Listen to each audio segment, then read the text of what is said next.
Hey Loco sports fans, we're teaming up with our friends at the Country Kids Foundation to spread the word about a great opportunity for young baseball players in the Lowco this Saturday, January 7th. The Country Kids Foundation will hold its 4th annual Major League Skills Instinct Camp at Volunteer Park in Ridgeland, behind the old high school and the beautifully renovated football stadium. It gives kids from age 5 through 18 an opportunity to sharpen their skills with instruction led by former Los Angeles Dodger Gary Ingram. It's just $35 and you can register on site. But if you want to make sure you get a t-shirt in your size, call Pam at 843-350-2100 and get pre-registered. We'll see you on the diamond. Go Lowco!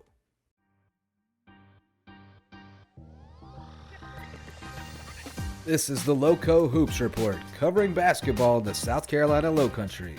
Here are your hosts, Justin Jarrett and Wes Kerr. Hey, Lowco Hoops fans, welcome to another edition of the Lowco Hoops Report. I'm Justin Jarrett, joined as always by Wes Kerr, and we've got Rob Benson and Will White, the crew from episode 1 back together again, because we all been hanging out in gyms over the holiday season, seeing a lot of holiday tournaments. So we're going to get you all caught up on what happened here in the Lowco and beyond with our teams playing in the holiday tournaments before and after Christmas. So we did have one champion crown last night, and Will, you're excited about that one. I know the Hilton Head Christian Academy boys did get that W against BA, and we're going to have your son Elijah and Qayden Turner jumping on with us here in a little bit to talk a little bit about that and the start that those guys are off to. But let's kick it around first, and where you been? What did you see? Obviously, Rob was up in Charleston with the Hilton Head Christian girls, where they suffered their first loss but bounced back really well in their last game of the tournament. And Wes and I were jumping around a little bit. Will, you were following those Hilton Head Christian boys. But Wes, start us off, buddy. What gyms did you get into this week? You also saw that Hilton Head Prep, Hilton Head High girls game. So catch us up on what you saw over the holidays. Yeah, it's been a great holiday season. Been awesome to catch a couple different hoops action from all over the Lowco, and started it off before Christmas with the Seahawk Holiday Classic. Some great teams coming over there for this tournament, which we've had almost every year except the one COVID year. But it's been a great tradition here on Hilton Island, and nice to have that back again. But man, what a great week of hoops. I mean, so many tournaments going on all at once. It's been fun to kind of look around and see all that's going on. But I was able to head over to a standalone game, a crosstown, or actually a cross island matchup between Hilton Head Prep and Hilton Head High, Skiza versus South Carolina High School League, and Linda Young put on a show, 26 points. But not to be outdone, what a game from Courtney Campbell, lighting up from the outside, scored 23. But Hilton Head High gets the victory, and it was just a great all-around game.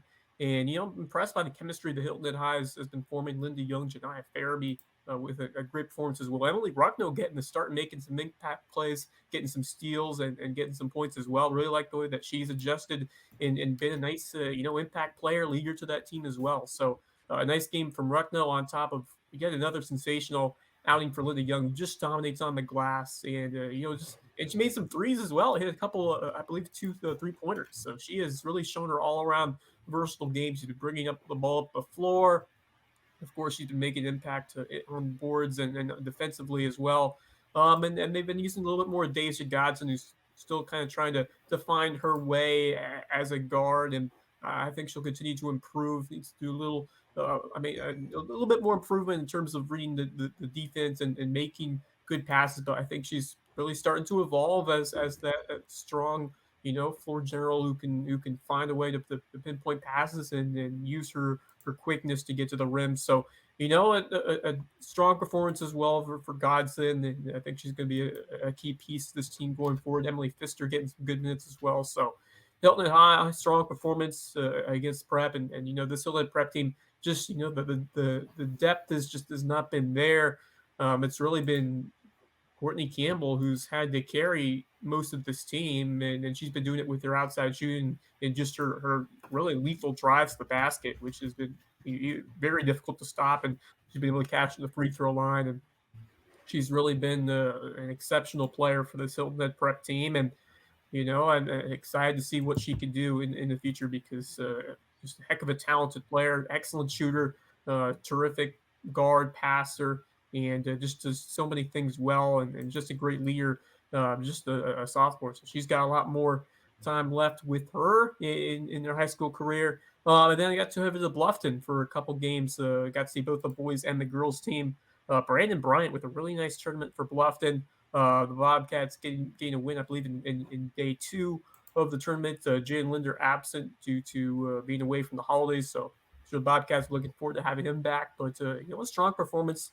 EJ Graham has been excellent for this Bluffton team, really active on the boards, high energy player. And he's been a nice, he's been a nice kind of compliment to what Linder's been able to do. So I think this Bluffton team has improved. I think the coaching staff has done a good job making use of the talent that they have. And I think they're going to be a strong team come region play in just a few days. And then Bluffton girls with a nice runner-up finish in that Bobcat Classic. Decoy Hayward once again just putting on a show with her court vision, her elite passing, and banging some threes as well. In the championship game, unfortunately, they played them tough against South Forsyth in the championship game. They were down early, I believe. I think they may have held scoreless in that first quarter, just weren't able to find their groove on offense. But they hung with them for the second half, but just that tough first quarter did them in. But a lot of good signs there for this Bluffton team, and I think we've seen obviously Decoy Hayward has been the star of the show, but we've been starting to see Amara Brown really step it up, and she got all tournament team honors and a nice week for this Bluffton team, and a lot of good things that we saw from her. Some good shooting, strong defense, excellent repetition passing, and being in the right spot at the right time to get passes. And I really like the way she's been playing. So I think she's going to be a huge component down the stretch for this Bluffton team, which I think is just they're eyeing a run. I think it's possible. I think they've been knocking the door the last few years. I think if they can get that outside shooting going, I think they're going to be really dangerous. Their defense is one of the best in the state. If they can just get that offense to the next level, I think this Bluffton team can be very good in 2023. Yeah, I'm going to bring Rob in on this in just a second because he's kind of the girls' guru. But I got to see a little bit of the Bluffton girls as well, and this is definitely the most complete of the teams they've had, I think. And Amira is a big part of that. I mean, only an eighth grader, but she's a dog. Like and I was really impressed with her at the end of that second game against East Hickman. They were banged up. Katie Rodney was out, hit her head on the floor. They were walking wounded, and Amira. The moment was getting big, and she was able to keep her cool and knock down a couple free throws late in that game. And it was a very physical game too, and you could tell that she was getting a little heated, but she was able to keep her cool and get it done. So I think she's kind of the missing piece there, the X factor that they've needed. And I was encouraged by the way they played South Forsyth. I think they're going to be a problem. But Rob, let's get you in on this. Talking a little bit about these Bluffton girls and about Hilton Head Christian's girls, because I think we would agree that a loss is not always the worst thing for a team like the team that y'all have. You kind of need to be knocked down a peg every now and then so you can ascend to another level. But how do you feel about Bluffton's performance and then as well as the cross island battle and how do you feel about Hilton Head Christian coming out of that tournament? Well, let's see. I did not get to the prep HHIHS game. But it's no shock to me that Linda went nuts and probably grabbed every rebound. I heard she had like 16 of the first 18 points, which is really, really impressive in sort of what she does. She gets a lot of her own misses and grabs putbacks. And so she's just a tough person to deal with in the area. But beyond that, Courtney, was getting updates the entire time about Courtney, and I'm really stoked that she's able to shoot for percentage this year from deep. Last year, I think that there was they had more athletes and more experience, so there was more hesitancy in terms of allowing her to, unleash it from wherever. And really on this year's team for prep, if she can see the rim, she needs to launch, and she's doing so with efficiency and percentage, So that's a great thing. She's always been a really good facilitator. She sees the floor really well. And I know that this is a difficult role for her to have to take on right now. She's never, as a facilitator, truly had to be this alpha. So it's a good growing process for her, despite not having the most competitive roster right now, although they're young and they're decently athletic, so they could be okay in a couple of years. I did get to the Bluffton Bobcat tournament before I left to go to the Carolina Invitational in Charleston. I saw Estill play, who's in the region here, and they are in trouble this year in 1A. They don't have a lot. They do have Lyric Jones, so I'm going to give her big props. She averaged 13, 14 games a day. They ended up getting a win on the last day. But Lyric's also an 8th grader. She's, I saw her in the first game, she had 20, and I saw her cuff it and finish backside. I saw her drop threes. I saw her mid-range. I saw her hit floaters and runners. I saw her hit offhand stuff. So she's a name to watch because she's an Estill. It was sort of like until Maya, right? Maya Hutchinson. She was always sort of an urban legend until she sort of got in and around all of this, meaning Christian, meaning Lowco women's basketball. And now she's sort of a name brand, Yeah. And I think that'll happen for a kid like Lyric as well once she gets more exposed. Amira, I think you guys did a really good job, breaking that down. Amira is like one of the most elite athletes known a lot in the last 6-8 months. She's like 5'8" now or something, maybe 5'9". Oh man, yeah, and she's still trying to figure out how to harness it. At times a wild point guard, but she can be a true point guard. She can also be a slash and burn, combo or two. When she is focused, she can be an elite defender. She can block forwards. This is a kid that we've been training for a couple, 2-3 years now. She's one of my daughter friends. They're definitely been backcourt mates for a couple years with Lowco. And her success surprises me none. She's probably going to blow up on the circuit a little bit this year as well. She's just ready. Her time's here. And by the end of the year, I wouldn't be surprised if she's, at the very worst, their number 2 option, if not higher.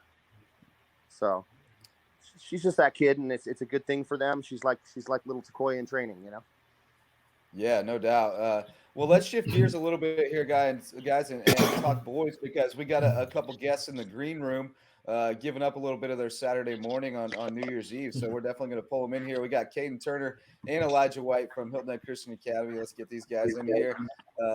Fellas, thanks for joining us on a Saturday morning. We appreciate it. You had a late night last night up in Walterboro, getting that W, but it was a long wait for that game yesterday. I think both teams were really eager to get it going when you guys finally tipped it off. But whichever one of you wants to answer first, what was that atmosphere like for you? I felt like it was a big time atmosphere for a small tournament championship game. And it looked like you guys rose to that on both sides, really. The intensity and atmosphere was really good. Yeah, I think it was real live. Like, everybody was intense. Like, we was expecting, for ourselves, we was expecting us to do a lot better, come out a lot stronger, but we didn't. But we still, rose to the top at the end. Yeah, they came out and hit you in the mouth a little bit. 7-0 right off the bat, and you guys were kind of shell-shocked, but you were able to settle in there. Either one of you, tell me what you guys were able to do in that timeout and talk about and come out and do to get back in control there early on. Good morning, everyone. And when Coach called the timeout, he just told us they went at us the first half. The first 2 minutes, it was 7-0. We just talked. We settled everything. He told us to slow down and play as a team. So we communicated on defense, executed on offense, and it went really well. You guys are off to an 11-2 start this year. What's been clicking for you guys early on? And just take me through this first month of the season. I'd probably have to say just being teammates, playing the right way. We play together, pick each other up. Somebody's head down, we lift them up. Execute on offense, communicate on defense, and just play hard.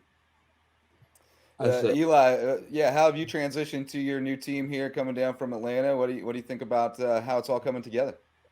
It's been pretty good coming here. Like, I become more of a leader too. I feel like a lot of these guys are real good, but we had to become more of a team, like, especially defensively too. I think that's a lot where I pick it up at. Like, being a leader on defense, that's where I take pride. if I'm not a leader on the court too, I got other people on my team who can be a leader, like Qayden or Isaiah or just anybody. Qayden, what does going from last season when you guys were very young and didn't have a ton of experience to this year? You add in Eli, you add in Dirty Harry, who's really been interesting to watch. He's so much fun. Dorian, another guy who can do some things in the backcourt. Wells Sharp has really developed. How has the dynamic changed from last year to this year for you, Q, from kind of being the dude to being surrounded by some guys? It's nice to be the dude, having your name everywhere, but it's better to have more teammates that can help, not having to worry about stress, everything on your shoulders. I'm glad that I got the teammates that I have this year and last year. I'm thankful for that. I'm thankful for our bench. They keep the energy up for us to keep pushing and going. I'm glad that we got an Eli down here for an addition to our team. That really helped us out a lot. And going from last year, I struggled with coming into a new team, a new family. But having the new additions that we had this year really helped, especially with Dirty Harry running the point guard spot. How fun has it been to play in front of the cage, that student section Hilton and Christian Academy? You guys, I mean, those guys are so loud and just so into it all game long. It's got to be so exciting for you when you get that energy and you guys start hitting some shots. Yeah, I like it. They get really active. It's been way better than it was last year. But they come out, they support the school, the team, us. They just want to see us do our best. It's been a really great atmosphere to be in. Eli, how you like following that girls team? I mean, they kind of set the table for you, don't they? Yeah, like I see them winning all these games. I'm like, man, we gotta lock in. Look at the girls, man. They represent every year, so we gotta come different too. Right on. Will, you're geeking out over there. You're watching your kid get interviewed right now. This got to be pretty cool. You got any questions for these guys? Let me see what I got. Yeah, I love it, and I thank you guys for giving them both an opportunity. What do you guys think you can run the table? I'm gonna ask the elephant in the room question. You guys think you can go all the way? Let's talk about Hilton Head Prep. That's the elephant in the room, right? Yeah. Yeah. They're right across it's our prep, it's a rival. So it's gonna be a really great game to see this year. Everyone come out, come watch. But as long as we do what we need to do defensively, execute on offense, do what our coach says, play as a team, not let one teammate go down, pick his head up, I feel like we could really execute and come out with the win if we play the right way. Describe the intensity of these rivalry games, like the one you had last night against BEA, the excitement that goes into that, and how awesome was it to get that victory and propel you guys as you get ready for region play? It was really awesome to get the win. It's a region game. You don't want to lose. It's really intense. You want to win. So it was really a struggle in the first half, but we came out strong in the second half. We didn't let down. Our coach talked to us at halftime. He told us, pick our heads up. The game's not over. So rival games like that, you're going to expect to you're going to have to expect to come out and play harder than what you usually do because you want to come out with the win. So it's really hard, but as long as you execute it, it'll be fine. Good to get Rob in here. Rob, you've gotten to see these guys a good bit as they follow the girls, and you watched them a lot last year too. So, what development have you seen in this program? What questions do you have for these guys? Well, I mean, the depth is next level compared to what it was. Yeah. But I wanted to ask them with the two-headed point guard monster of Dorian and Lil Harry, right? What's that added in terms of, you guys being able to get in the situations you want to get in, to get people the right right spots on the floor, do you feel like you guys are controlling tempo better by virtue of better point guard play, things like that? Yes, sir. I think that having two solid, well-played, skilled level point guards, I feel like that has helped us a lot with the past history of our team with not having true guards, just someone to fill in the spot. I feel like they have really filled in and done their job in the spot they have played. They set the offense up. They get us going. The game is really flowing through them. They set us up. They get everybody the ball, and they just play as the point guard, being the leader of the team. Now let me ask you this, guys: which one of you, with the last shot on the clock, which one of you gets the ball? Either me, Eli, or Harry. No, I mean which one of you two? Probably Eli. Okay, well, that was a nice compliment there. Yeah, Eli can go, man. Eli, You wanted Eli? Yes. Like, I don't want to be selfish, of course, but I want the ball. Yeah. Well, that's what you want. You want the guy that everybody thinks is the guy who should have the ball to want the ball, right? So you guys are in good shape there. And then if they double you and collapse on you, you got guys you can dish it to. But let's talk a little bit more about that BA game, because I thought they had a really good game plan against you guys. They were able to.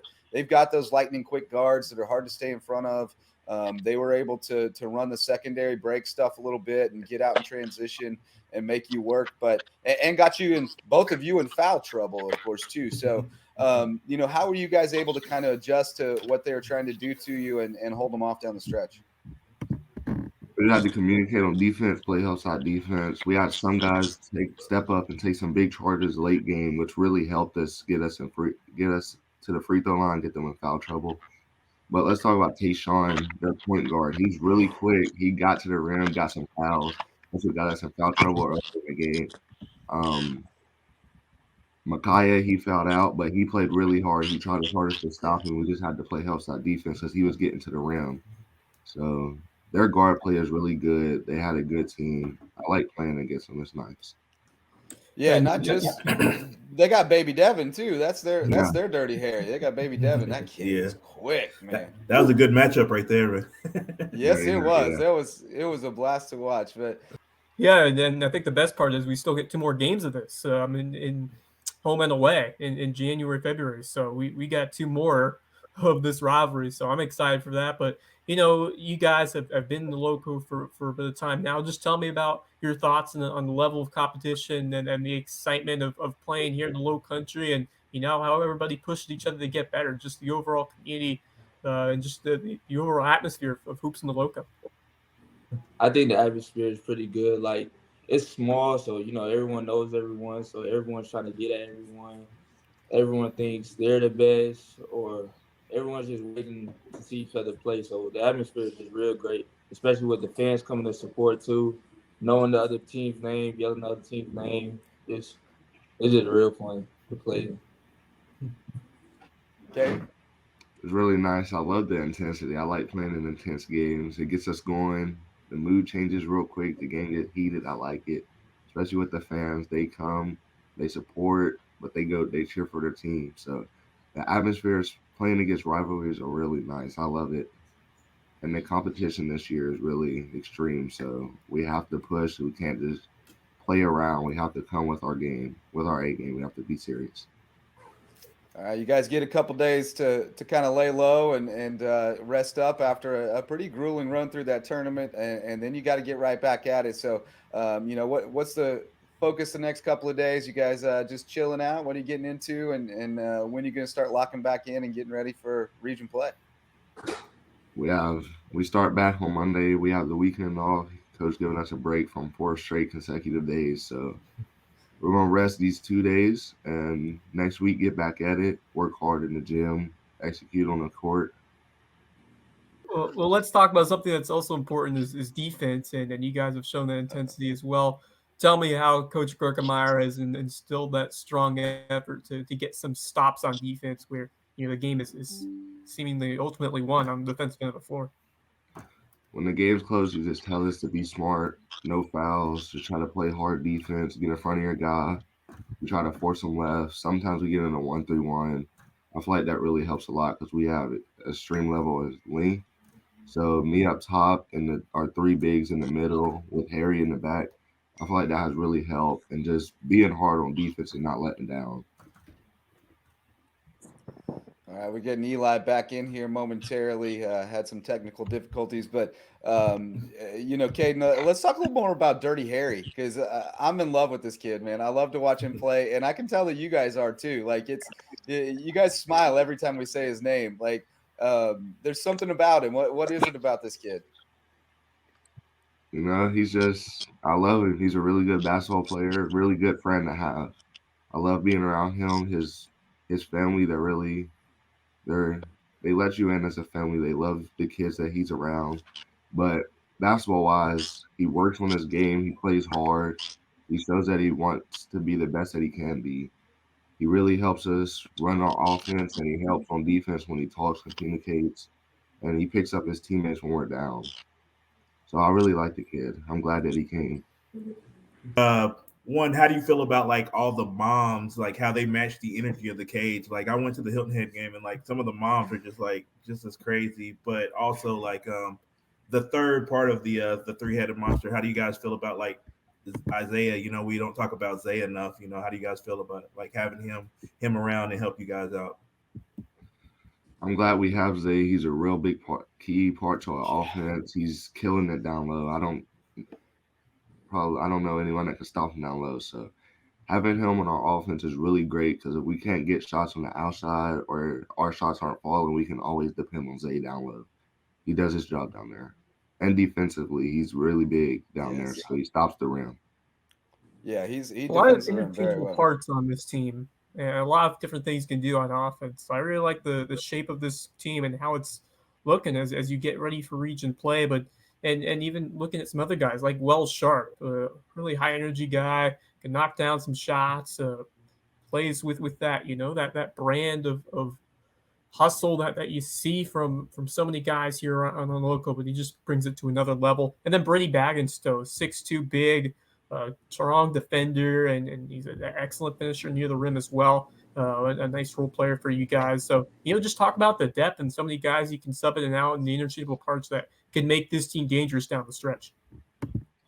Brady Bagginstow's another Isaiah. He's really big in the paint. He could shoot outside the arc. So he's a really good key to our offense. Also coming off the bench, Micaiah, he's really good on defense. He hustles. He plays hard. He can execute on offense. He's taken a big role in playing the 4 this year. So he's doing his thing. Wells, he's really good. He can dribble. He can shoot. He can go to the rim. He can play defense. So he's a all-around player. He can score on all 3 levels. And the rest of our bench, Ben, Eddie, Connor, Tyler, Dorian, all of them, they're really key to our offense and defense. So without any of them guys, it would really hurt our team not to have them. So I'm glad that we have the family that we have. Yeah, like I said earlier, the depth has really been the difference this year, and you didn't even have to get too deep into the bench last night, despite the foul trouble. You were able to keep the rotation pretty short, so that's a good thing. Good thing going forward. But well, guys, Rob, you got one more before we let these guys go enjoy their Saturday off? Yeah, I'll give them one thing I've been really impressed with, fellas, and this I'm gonna turn on Eli a little bit. The defensive intensity is way better this year. Way better. Yeah, you got kids really buying in. And how does that come about, right? I mean, I know you have an influx of talent and you have like more basketball players on that team than you've had in years past. But how do you come about as a team to get together? And like what I loved what Eli said is like he takes pride, right? That you take pride on the defensive end. Is that something that you can just drop in and then it becomes part of culture, or is it like you have to work at it every day? I feel like it's both. Like defense, like say I take a charge, everyone's hype, everyone gets up, everyone's happy because that's a good play for the whole team. Then everybody else, want to take a charge or want to get a good call like that. Or I tell them, little things that help me on the defensive end. They do the same. Everyone talking, everyone moving, rotating. That just makes the game a whole lot better, more fun, and everything. So it's really fun when you're doing real good at defense too. Like it's just as fun as offense to me. So that's why I really strive for that, to do real good in that. Yeah, it's noticeable. And that'll carry you guys, in the 3As, I think, a little ways. Looking forward to those prep games. BA rematches. But so far, so good, fellas. Keep on keeping on. Yep. Thank you. Thank you. Indeed, summed it up well. All right, fellas. Well, I know you definitely probably got some fun stuff planned for New Year's Eve on a Saturday off. So we'll let you get out of here and enjoy the rest of your day. But we appreciate you taking time, and congratulations on a great start to the season, a tournament title, and we look forward to seeing what you guys can do the rest of the way. Thank Thank you. Congrats, guys. Thank you. All right, we'll be right back with more here on the Lowco Hoops Report. Hey, Lowco sports fans. This podcast and all of our grassroots local sports content are made possible by support from community sponsors, including Mickelson Law Firm, the official real estate attorneys of Lowco Sports, and the presenting sponsor of our Hilton Head Christian Academy coverage. Our original sponsors are still among our greatest supporters. Ryan and Tiffany Mickelson are community pillars who will be in your corner no matter your legal needs. When you need legal representation, call on the attorneys who support Team Lowco. Call Mickelson Law Firm. Hospice Care of the Lowcountry, the official hospice provider of Lowco Sports, and the only not-for-profit hospice in southern Beaufort County. For more than 30 years, the committed, compassionate staff at Hospice Care of the Lowcountry have been there to ensure your loved ones find comfort, honor, and dignity at the end of life. Because at Hospice Care of the Lowcountry, it's not about dying, it's about living. Homegrown Home Inspections, the official home inspectors of Lowco Sports. Jan Lucas and his team provide thorough, detailed home inspections aimed to ensure everyone goes into the transaction with open eyes and confidence. Jan would rather reveal an inconvenient truth than look the other way and provide reassurances that could come back to burn the buyer in the long run. If you're looking to buy or sell a home and need an honest, reliable inspector, call on Homegrown Home Inspections, official sponsors of Lowco Sports. Star Home Services, official residential cleaning service of Lowco Sports. When you just don't want to clean the house, call on Carla and her amazing team to do the dirty work. They'll get in and out in a flash and leave your house looking spotless, all at a price that fits your budget. The next time your space is a mess, call on Star Home Services, official residential cleaning service of Lowco Sports. DDS Web Design, official SEO experts of Lowco Sports. If your business or organization has a website and you're trying to figure out what SEO is, you need to call on Denise and Dave Sinkovich at DDS Web Design. They'll provide a free consultation and do all the behind-the-scenes work to boost your search engine optimization and get your website found online so you can take your business to the next level. DDS Web Design, official SEO experts of Lowco Sports. American Wood Reface, sustaining sponsors of Lowco Sports. Does your kitchen need a facelift? Before you start picking out new cabinets, give Ben and the team at American Wood Reface a shot. They can reface your existing cabinets to overhaul your aesthetic without the hefty price tag and reimagine your kitchen at a price point you can manage. Be sure to tell them Lowco sent you because every referral helps support Lowco Sports. 4M Metals, sustaining sponsor of Lowco Sports. Got metal? Your roof might need it. Metal roofing advantages include better energy efficiency, weather protection, longevity, a more aesthetically pleasing design, and the product is all green. So if you've been thinking about a new roof, go metal. Let 4M Metals be the difference in your roof. Jay's Barbershop. It's the talk of the town and the place to be in Ridgeland. If you need your ears lowered, head over to Jay's for a fresh cut and great conversation with good folks, and tell them Lowco sent you. Local Pie, official pizza sponsor of Lowco Sports. They sling some of the best pies in the Lowco, and my kids say the mac and cheese is the best around. Hungry? Hit up Local Pie, longtime supporter of Lowco Sports. Hilton Head Prep is a sustaining sponsor of Lowco Sports, and we tell you all about the Dolphins' athletic exploits. But did you know it's also the #1 ranked private K-12 school in Beaufort County and ranks in the top 2.5% of schools nationwide? Visit hhprep.org to see what Hilton Head Prep has to offer. Beaufort Academy is a sustaining sponsor of Lowco Sports, and we love covering the Eagles. With a student-to-faculty ratio of 7-1 and an average class size of 14 students, Beaufort Academy could be just the educational solution you're looking for, with more one-on-one attention. BA has a strong history of working with the whole child to prepare each student for college and life. Check them out at BeaufortAcademy.org. Thank you to all of our sustaining and supporting sponsors for their support of LowcoSports.com. Go Lowco. All right, guys, back here on the Lowco Hoops Report. Thanks so much to our sponsors for making all this stuff happen, and thanks again to Qayden Turner and Eli White for jumping on. I know they were Probably still sleeping because I was not up for too long, and they got home after me. So I hope they get back to bed for a little bit this afternoon or this morning. But guys, let's talk a little bit more about just the big picture here, and kind of Wes and I were talking earlier in the break. The holiday break about the teams that whose record isn't really telling us the whole story. Maybe we're sleeping on them, and the record doesn't look that good, but they're going to be a problem. So who are kind of your sleeper teams out there? And I'll start with you, Wes. Which teams do you think maybe the record's lying a little bit and they might be better than we think? Yeah, I think a team that's just really found their groove over the last few days and weeks. Buford High girls have won 5 straight, and it's a good sign to see them on the right trend heading into region play. This is a team that we saw what Layla Warren did during her time at Buford High, and but Quinn Wilson has really taken a nice leadership role over there. She's been a multi-sport star, and it's been great to see her development. And this team is really finding the groove, which is great to see over there for Buford. And then two teams that, I kind of thought this is like, okay, these teams are on to a hot start, but we just haven't really talked about them much. But the Bridges Prep boys are 7-3.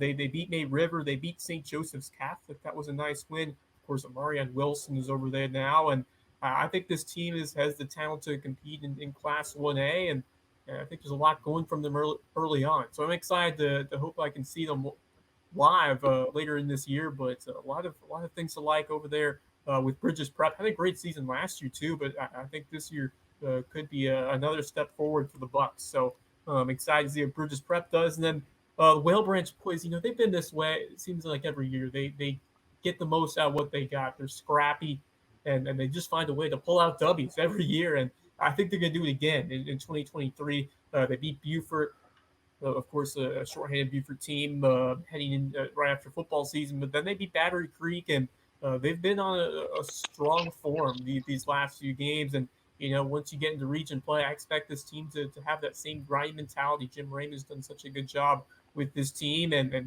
he's been able to get the most out of that squad, and they've been able to pick up some big time wins. So everybody just some bigger than the whole of their parts sometimes, and everybody finds a way to do their job. And it's kind of the same thing here for this Whale Branch team. So I'm excited to see the Warriors and what they can do here in 23. Yeah, I love what Antoine Wade has brought over there. I think Jim Raymond was a terrific coach and did a great job. He's now the AD at Bridges Prep, which I think has benefited that program too. I think Darius Brockington is an energetic young coach who is learning his way as a head coach, and I think having Jim Raymond as his AD is going to be a huge asset for him. But Antoine Wade has brought something special to that boys team. I've seen a bond between coach and players there that I really like, that I think is going to be a positive down the road. So, I like that team too. I think the Bluffton boys might be better than we think in kind of a wide open region, but also I think May River might. I think several of the boys teams in that region might be a little bit better than we think. So I think that may be more competitive than we might have anticipated. Bluffton boys were without Jalen this week, but I think that could have been a good thing for them. They had to have some guys playing the minutes that aren't normally doing that, key minutes, and I think that could be positive for them. But they've got some talent on that roster, and like we said with Hilton Head Christian Academy, the defensive intensity has stepped up significantly there, and they're a lot more organized on offense. But Will, you got to see them a little bit, shorthanded again without Jalen, but there's some juice there, I Yeah. think. Yeah, I think as long as they play aggressive, they'll be really good. I think Wes said earlier, Brandon Bryant Yeah, dropped 21. yeah, Khalil Chapman, he had 15 that same night, and he yep, seems to be a pretty consistent scorer for them. yeah. And they need a bucket or a 3-pointer. He seems to always come up some way somehow. So they look pretty good. But I mean, you took my answer for sleeper, but I would say maybe Buford High and Buford Academy. I think Okay. Buford High, they added Sully, and then like they were playing, they had a long championship run, so they got their guys back late, and once they Yeah, get gelling, they're gonna be a monster, man. And Sully I think Gay is a so. walking bucket. Like he can drop 20 on you at any time, man. And he'll take it to the rack on you. So I like watching him play. He's real strong, real good. Uh, I saw BA last night. their record. I mean, they've already played public schools, the big Yep. private schools in the area, and they're not scared to take on anybody. And they're active, and they got active hands, quick, and they can get to the rack too. So they're gonna be some problems come late in the season when they really get going. And then I guess they're not really a sleeper, but I did not expect them to be this good. But the Red Devils, man, WH, man, I saw them on YouTube, and I watched it, and they're good, man. They're They get real up. good. Yeah, They're real real good. good. I don't think They're a going to be lot fun. of teams want to play them. But again, Bluffton played them close early in the season. I mean, Yeah. like single digits. So, I think they're better than people maybe think. But Yeah. Rob, who we sleeping on, buddy? In the overall scheme of things, I think the BA pick was kind of interesting because they lost a lot, right? I mean, if you lose Amarion and Sully, you're supposed to be terrible. And they're not. And they've refilled a course there where they lost those kids. They brought in a kid, which is now absolutely torn the bottom out of Battery Creek, right? Yeah. But at the end of the day, like, it is what it is, and BA looks stronger than I thought they were going to look, which makes this region a little more, a little more fun on the Skeeza side when really only one who would be truly down there would be JP2 right now. Right. So that's sort of interesting. I also, I think the Beaufort boys, just to kind of reiterate what was previously stated, they had that football run, so they just didn't have kids. So they took a bunch of L's early that they probably wouldn't have. They even took one or two that they probably wouldn't have if those kids had been, even though they were back, if they had some practice time. Yeah, if they'd had legs, correct. So those are probably some good ones. I mean, the name players in the area in terms of like, but in terms of those who are stepping up and are surprising, those would be the boys' side. On the girls' side, it gets really hard to tell because we touched on this. Schedules vary. Like, first off, half the girls' teams in the area truly aren't varsities. They're like JVs masquerading as a varsity. So when a real varsity rolls up against them, you get those like 70-5 scores, right? And so it gets really hard to tell who's good versus just how many really truly bad teams there are. Right. So at the end of the day, like JP2's got a really nice record, but if you look in like max preps, the strength of schedule is non-existent. I am going to do this though. I'm going to shout out the Christian girls because even though they did lose in fashion that is absolutely predictable if you've been on the road with us and our girls in the past to the kind of team they lost to, it's just literally our kryptonite. And will always be so at Lowco women's basketball until we get kids in the program from like 5 years old up and can really just be incredibly fundamentally sound. But what I want to give them props on, I'm not sure, and Justin, Wes, you're probably more the aficionado on this, but the Max Preps algorithm like takes in strength of schedule, it takes into a lot of different things, and it'll give you breakdowns of your high school region. It'll give you breakdowns of the state. It'll give you breakdowns. So in this area, Hilton Head Christian girls, which, listen to this oddity, is the #1 ranked team in Savannah. Okay. So I don't know how that quite works, but it didn't make the Savannah folks real happy. They're also #1 in Skeeza 3A, which is going to be a joker of a run.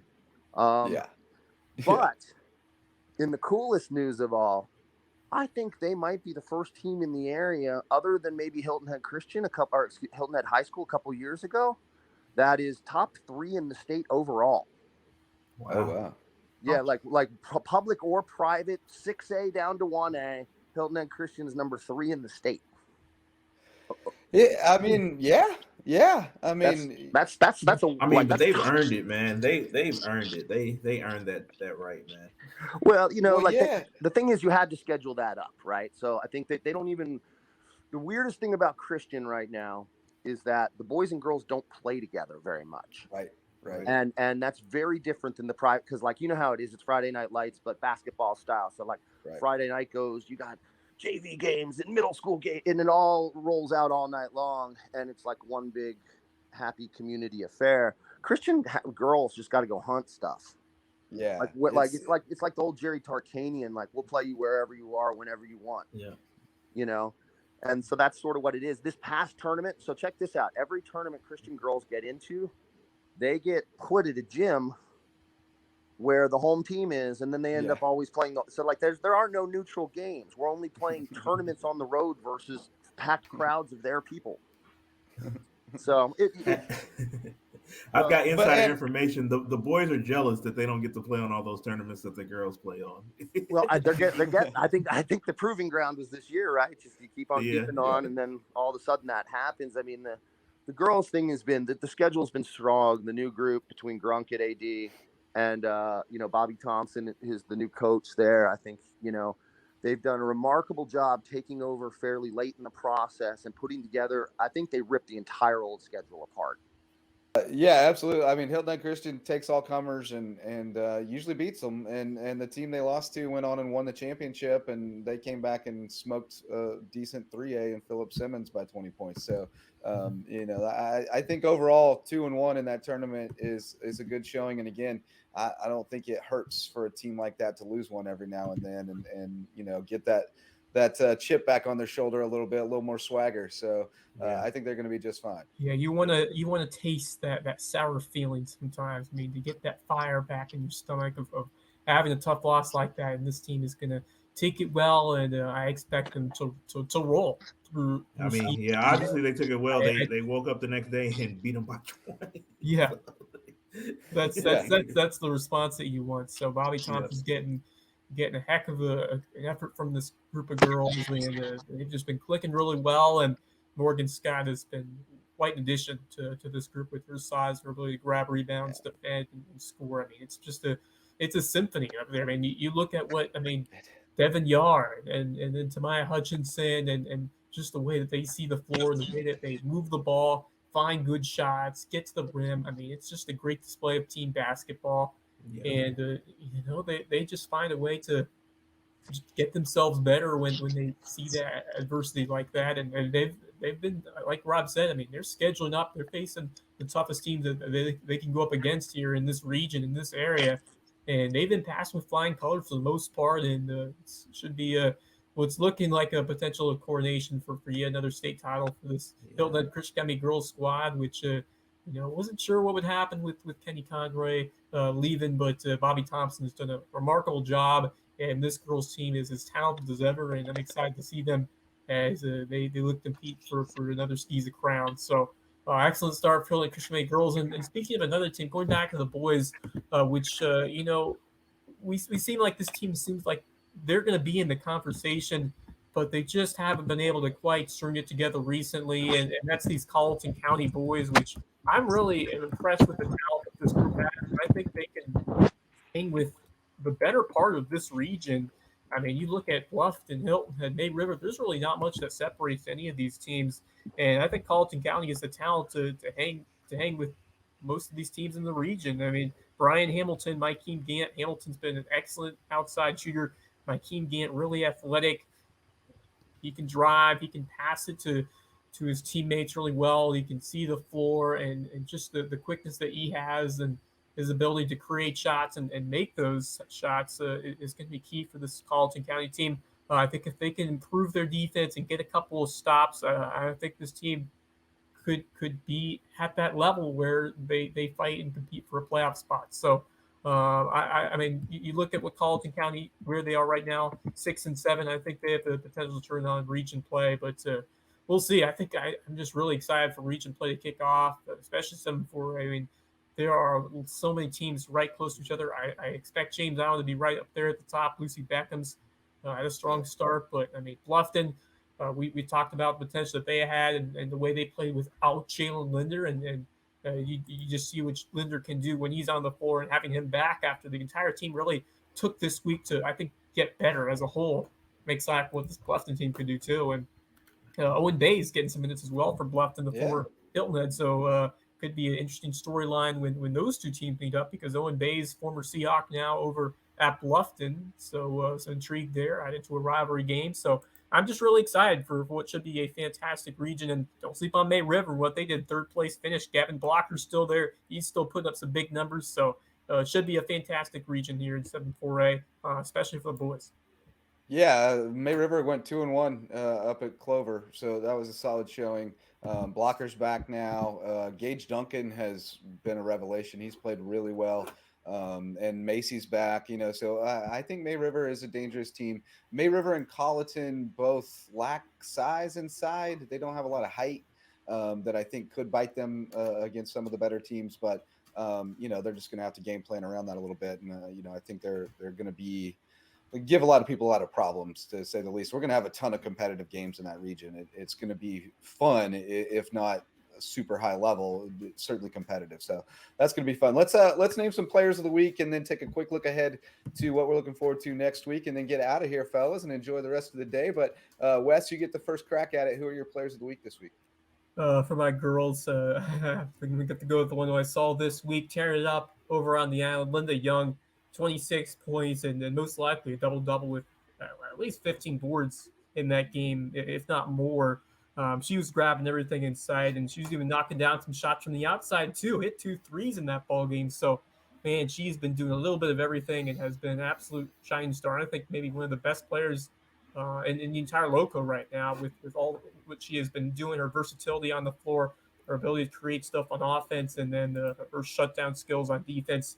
Really been a complete player and has been the rock for the Silton team. And really like to see what the chemistry that she's really developed, feeding over to Janiyah Farabee and her athleticism to get to the rim.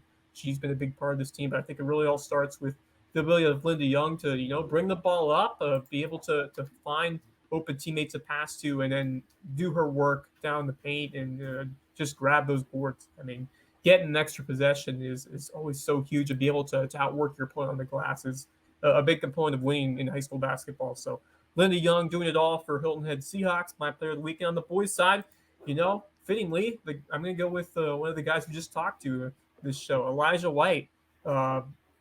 16 points against Calhoun Academy, Hilton Head Christian Academy, and another big performance in the finals, and a really nice addition to this Hilton Head Christian Academy. I love the passion that he plays with, and he noted how much of an impact that he has made, and how fun it's been to play with this Hilton Christian Academy squad, and he just how they've picked it up on both ends of the floor, especially on defense, where they've just had that high level intensity, and it's just been something a little extra from what we saw from last year. And I think Elijah White, his energy on both ends of the floor has been a huge part of that resurgence over there with Jason Brookmeyer's squad. So great start to the year for Elijah White, and the chemistry, just having the big there and Isaiah Anderson, and having those outside shooters as well.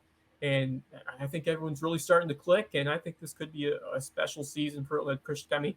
I'm already counting the days towards that first match with Hilton Head Prep. Nothing better than those electric high school hoops rivalry games. I think we're all looking forward to those ones. Great picks there, and still lots of great options on the table. Willie White, you're up next, buddy. So I got to see a little bit of the Warhawk Holiday Tournament, and for the girls, I'm probably going to go Harper Rice out of Patrick Henry. I know they lost to Buford Academy, but she's played really, really well. I saw her play against HHCA, and they're 11-2, man. They're not a joke at all. If they were in a different region, they'd probably get a lot more praise if they weren't in the area that the HHCA girls are in. But Harper Rice, she really came up big with some big buckets, and they lost by 2 to BA, and she was big time in that game. And then like the next night, she was pretty good as well. And most of those girls are on the state championship volleyball team too. So these girls, they don't like to lose, man. They're hard nosed kids, and Miss Belinda can coach the heck out of she can whatever coach, man. I was watching her, so. and she's like throwback, man. She's Bobby Knight throwback, man. I was like, whew, I wouldn't want her to get on her bad side, man. She's your grandma on StreamYard, but she's Bobby Knight on the basketball court, man. She is intense. I love it. She's Jekyll and Hyde a little bit, but it's awesome stuff. So that's a great pick there. How about on the boys' side? Wes I'm gonna removed your conflict of interest. I'm gonna stay in the same field. I'm gonna go Isaiah Anderson. He was first team all tournament team. Anytime that they needed a big bucket over there, the coaches, Coach Wells, Coach Rodney, they're like, get it to Isaiah.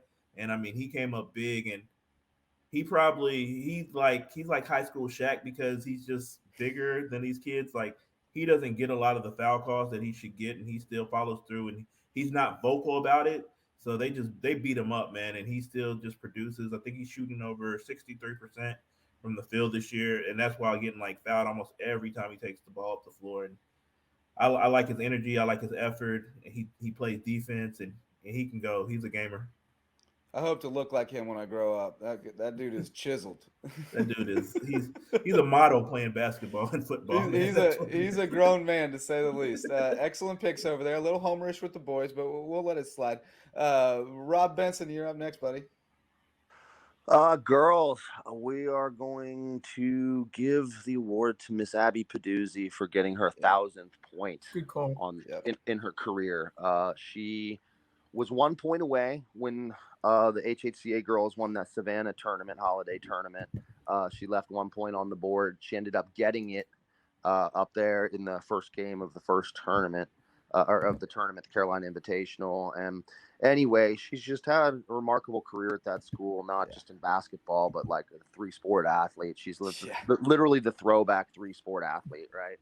And her energy and the way she's welcomed sort of, the new culture to Christian in terms of the girls basketball side. There's new kids there all the time. And she just really has, embraced all of it. And and she gets far fewer touches with Morgan there than she ever has. And it's not a big deal to her. And she's just, a great, great leader for this team this year. She brings her, her lunch pail every single day. Throwback, man. She can go. She's the quintessential high school athlete. I mean, she's gonna beat your butt every season.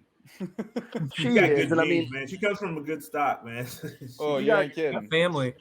You got to figure, man. When the Christian girls were out there against Statesboro twice. I mean, they have Elisa Staten, who is got mid-major offers right now, and she's a legit 6'4". And I mean, it was Morgan and Abby's job to just absolutely go at this kid all day long. I mean, she got hers, but the thing is that not to the point where it was going to make ultimately the difference. Like in that case, sometimes if you just hold them down 8 points, 10 points, you know what I mean? Right. From what they're used to, it makes all the difference in the world. So she just, with that level of athleticism, that level of energy, this is my first time truly being around her in a team environment. I mean, her family, they're very stand-up people, and all of it really helps. She's sort of like now a huge cog in the Christian machine, but she's almost forgotten now, which is weird. Right. Yeah. And I think that this is a really good time to, throw the lights on her and say, hey, career well done, kid. 1,000 points, no joke, right? She's I had her been that queued up steady next rock. if you didn't. And she's been that steady component when we've seen so many players come through here. McCarthy, Dior Shelton, everybody that we've talked about and shined a light on, who has done some great things over her career. Jasmine Campbell. I mean, Abby's been a part of it, and she's had a lot of role model and just influencers to go off of, and just a lot of upperclassmen that she's been able to learn from and feed off of, and kind of grow her own style of basketball. And you're right. I mean, the quintessential student athlete who just shines no matter what the sport is, and does all she can to find a way to beat you and find a way to win, and just that gamer mentality to perform on the biggest stage, no matter what sport it is. So it's just what a special player to watch, and that whole family, the competitive nature we've seen with JP and what he continues to do at the college level in football, and Rob Peduzzi as the football coach now at Chris Academy, who's won several state titles now. And you just see that mentality and that effort that never quit, that always hungry to work and win, that has really transferred not just the basketball team, but it transfers between sports. We see on the soccer field, we see on the volleyball court, and it's been so much fun to document and cover her career. So what a special athlete, and I think she deserves all the praise when all is said and done, because of what she has meant. I don't think I can name a much bigger loss to a athletics program than what Abby Peduzzi will be doing at Christian Academy. Yeah, For sure. She'll definitely be on their Hall Well of Fame in a couple years, man. And you can tell a lot. I mean, she does like Rob said, she doesn't complain about if she doesn't score 20, which she probably could every night. And she's the anchor on that defense. Like when they're pressing, she's the one out in front, and that lets me know like she can go. She's an athlete and she can go, man. Yeah, boys, Brandon Bryant. Brandon, man, I've been watching him play for I love a that minute. kid. So like Brandon and Dorian and all those kids kind of like grew up together. Harry, right? Now Q's involved in that mix, and Eli. But going back, Brandon is inseparable from those kids in the gym. And so like you've gotten to see his progress. And I hadn't seen him for a minute. And I knew he got, into football a little bit this year. And then I looked at him, I'm like, man, you've grown like 3 inches. Mm-hmm. And now he is really what they need at Bluffton to run the show point guard, because it gives Jalen the opportunity to create off the ball, you know, and then or on the ball when he gets it on the wing, as opposed to having to shoulder that load and bring it up and all that. So it really is going to make them a better program moving forward. And he's a talented kid, and he's a swaggy kid, and I've always loved him. He's just he's good for a program, and I love it when the success happens behind the work, right? It's like been my thing for years, and so Brandon's one of those. He's a awesome family.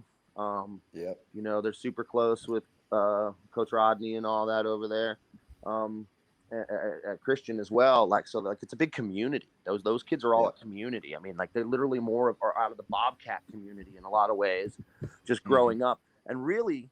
Those kids are the last of the Bluffton Bulls. You know what I mean? When that program was doing things and doing relatively strong at the younger levels on the boys' side, like those kids were fairly impactful. So I love to see him have some success. Great family, deserved, and hopefully it continues on the rest of the season. Yeah, I agree. I've loved that kid since I laid eyes on him. He's super. Some kids are super photogenic. They find the camera and they always look good, and he's one of them. But I thought playing football was huge for him this year. He was a factor for them. He was a big time player, and I thought that just his personality sort of shown through there, because he's a gamer. He's a kid who's going to give you everything he's got every minute he's on the field. He's a huge personality, man. He is. I love him. He's awesome. Right on, man. Well, I'll bring us in for a landing here with my players of the week. I got another 1,000-pointer to shout out. Talia Hayward at Buford Academy hit 1,000 last night in that championship game. They came up short, but not for lack of effort from her. That kid goes hard as she can go all the time. Just a whirling dervish out there. She's a guard that a lot of times has to play on the block because that's where she can exploit something, and she'll do whatever it takes. And I've enjoyed watching her for a number of years, and really just the intensity and the effort is what always stands out to me, and always a smile on her face. She's just a big personality as well. So it was cool to be there and see them stop the game and honor her with their 1,000-point. Because that's just a tremendous accomplishment, as we said with Abby, to be able to have that longevity and be that consistent is a big deal. So I'm shouting out to Leah. I believe that's like the third in just a couple of years with Michaela Washington and Amelia Hubel a couple of years back from BA. Yeah, that says a lot to longevity and the talent of who they've had playing the last few years of their BA. And they've got a talented team. I think they did not get back well on defense against Orangeburg Prep. Orangeburg Prep killed them with the secondary break. They needed to be a little quicker back on defense, and I think they would have won that game. But that's one of those things that you see a team that runs the break well, and you got to adjust to it, get in the gym, and work on that. So I think they're going to be dangerous, though, in Skeeza 2A. They've got a lot of talent, and they're going to cause some matchup problems. Myra Freeman is a nice player, and then Olivia Dinkins plays really hard, and Claire Tomlin is a good little player too. So they've got a lot of talent there.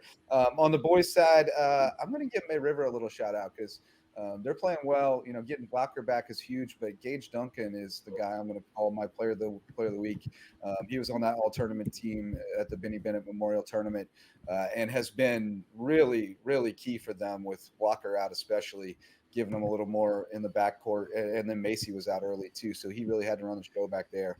And I think now getting those guys back, allowing him to ease into a little more comfortable role for him is going to be huge. But he carried the weight for a long time, and he's still producing. So shout out to Gage Duncan, and lots of great performances we left on the table for sure. BA had some terrific play in this tournament, but more of a team basketball, I would say. They've got a different guy doing it every night.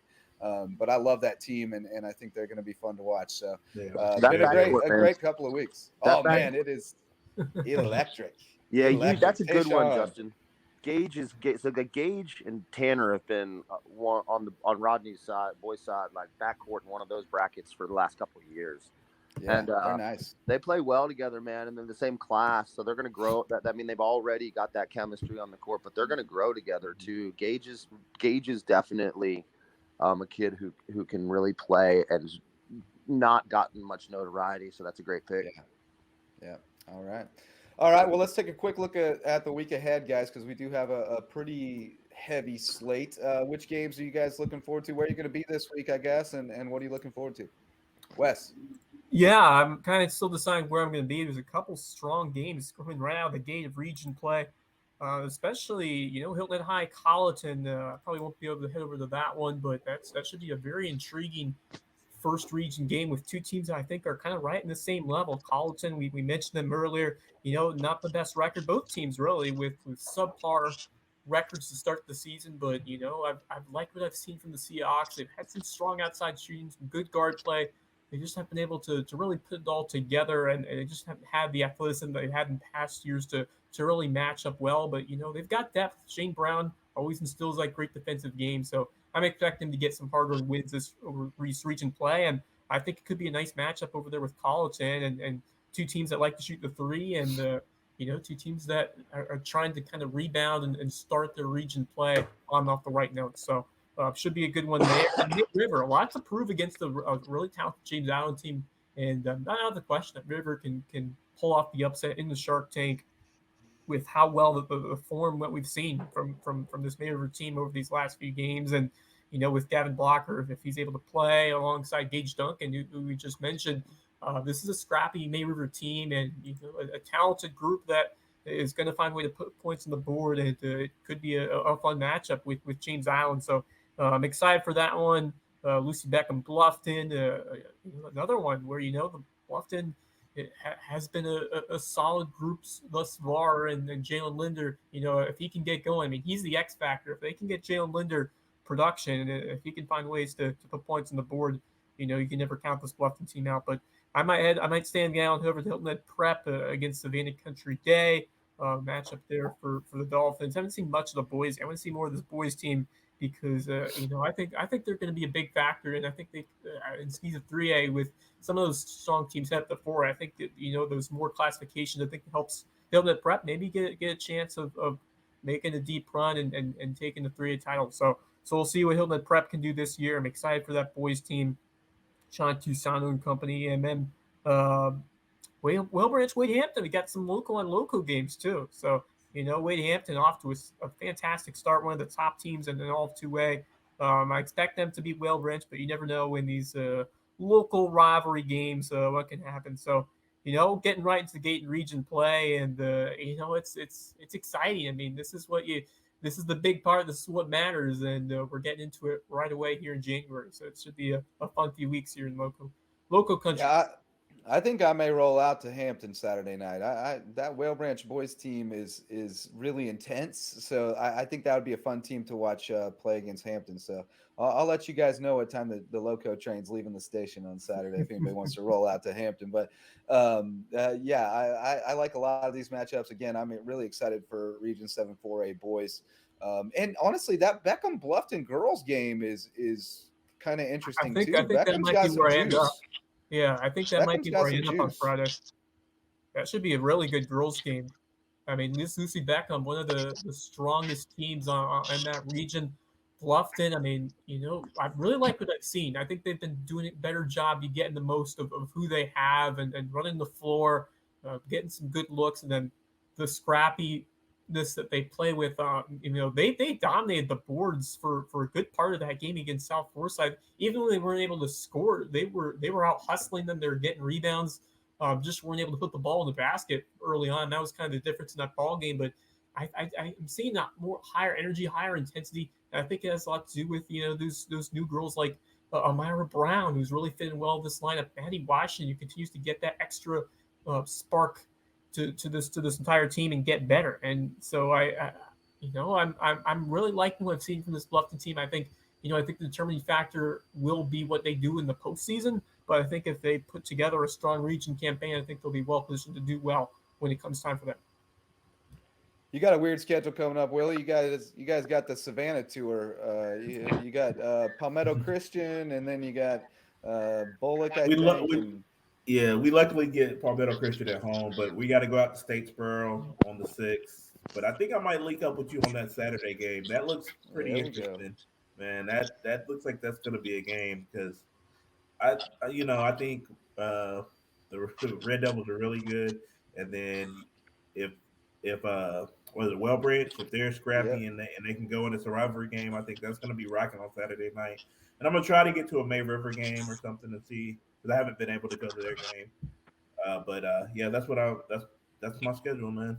Part-time journalist, baby. And JJ, before we get out of here, I just wanted to say how cool it was to go to these holiday tournaments and see some of these old faces. I was just thinking about Bluffton, seeing Kaylee Washington, seeing some of these other guys that we haven't seen for so long, that were former Lowco stars around here. They're just hanging around during the holidays, meet up with them, seeing how they're doing. And that's just one of those special factors of these holiday tournaments. You get to meet up with some old names, old faces, and reunite. It's literally my favorite part. I mean, I could name off about a dozen kids that I saw for the first time in a long time this week, and that's one of my favorite things about it. I mean, I sat and talked with Kylan Simmons and Rakim White and Jabias Johnson and DJ Aiken and Jermaine Patterson and like all these guys that I've covered, hanging out with them, and then I got to see a bunch of football players too that we hadn't seen in a month or so. Cole Davis out of Carlton Prep, saw him last night. And, it really is my favorite thing about it. I love getting out there and seeing those guys, but and girls coming back, and Kenya McCarthan's a kid I covered years and years ago, and she's on the bench at Bluffton now with Lonnie. So that's cool to see too. But Rob, what are you getting into this week, buddy? Well, I'm interested. I'm probably gonna try to head out to go to the JP2BA girls game for sure. I think that it sort of it's like the start of JP2 season. In the exhibition season is over. Yeah, I mean, like whatever they did early is not on the table anymore, and I think that could be a pretty evenly matched game. They had a couple pretty good games last year. Certainly, there's new faces on JP. I mean, if you look at Lily Termini, she's playing really well for them right now. She's been a big cog in our machine in the younger brackets for a while. But they have a lot of like athletes. They don't have like a ton of basketball kids at JP, but they have seemingly 14 of the same kid. And they're all okay, right? So like you that elevates you when you have that kind of depth and athleticism. So I'm interested to see if that actually translates versus a couple of basketball kids like Talia, Michaela Washington and stuff like that. So that should be interesting. I'll be at the Palmetto Christian HHCA game as well. I would love to get to the Wade Hampton Whale Branch boys game. That's going to be a throwdown. Yeah, we might get a whole carpool going out there. We'll have a spirit bus, spirit bus. But I like this JP2 girls team, but like you, I mean, we don't know what we're working with yet based on what they've played, but they do, like you said, they remind me a little bit of the old Sulik Hilton Head Prep teams in the sense that they're just a bunch of kind of cookie cutter athletic girls who just go hard as they can go, and when they are when it's all synced up and it's clicking, they can really be a problem. So they're going to be fun to watch, but yeah, that's definitely an interesting matchup with BA, so looking forward to that one. But All right, guys. Well, I think hour and 10 minutes or so is probably plenty of local high school hoops for New Year's Eve. So we appreciate you guys taking time out of your morning to talk hoops with us, and we'll do it again next week. Thanks again to Qayden Turner and Eli White for getting up on a Saturday morning to talk with us, and thanks to all of our sponsors, and of course to all of you who listen or watch the Lowco Hoops Report. We appreciate you, and we'll do it again next week as long as you promise to show up and listen. So until next time, I'm Justin Jarrett for Wes Kerr, Rob Benson, and Will White. Go Lowco.